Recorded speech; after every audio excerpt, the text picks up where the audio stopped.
this 737 platform, which had been around for 50 years or so, was updated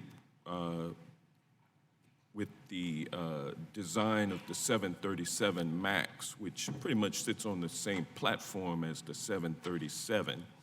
But the 737 MAX has larger engines, and these larger engines, because of ground clearance, those engines on the MAX were required to be mounted higher and further forward on the wings. Is that correct? Yes. And because of that design need, the new engines actually reduced the aircraft's aerodynamic stability in certain conditions, which therefore inspired the folks at Boeing to address that issue with adding a software feature called the Maneuvering Characteristics Augmentation System, also known as MCAS. Is that correct? Yes. And the MCAS system operated automatically, causing the nose of the plane to be pushed down without pilot input, if conditions warranted. Yes. And the condition that warranted it would derive from the operation of one angle of attack sensor.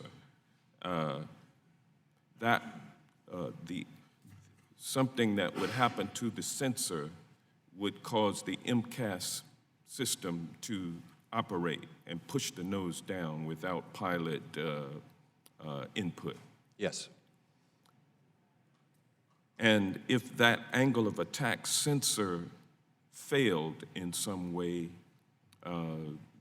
it could result in a problem in the operation of the aircraft. You're pushing the nose down, that means the plane's going to go down, correct? Yes, and not just once, but repeatedly.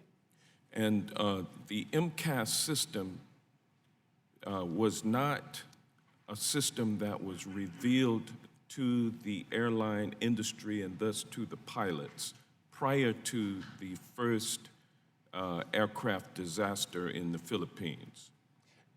My understanding is that it may have been revealed to some airlines, but to my knowledge, no airline pilots around the world knew of its existence before the first crash.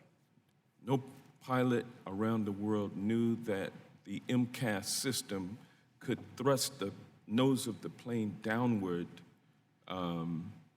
They did not know that, and so therefore they had no training in terms of how to react to a sudden nosedive by the plane.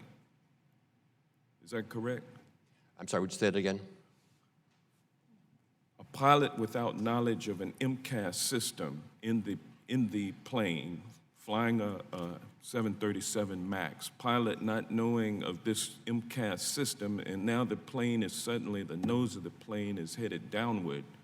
You're not trained, or no pilot was trained in how to react to that occurring prior to the crash in the Philippines of the 737 MAX. That's essentially correct. As I understand it, the assumption on the part of Boeing and the designers was that pilots, even though they did not know of the existence of the MCAS feature, the software, that they would somehow interpret this repeated nose-down movement as being a runaway stabilizer procedure, which would be something that they were familiar with. But it's, as I said, demonstrably evident that at least two professional airline crews were unable to do that.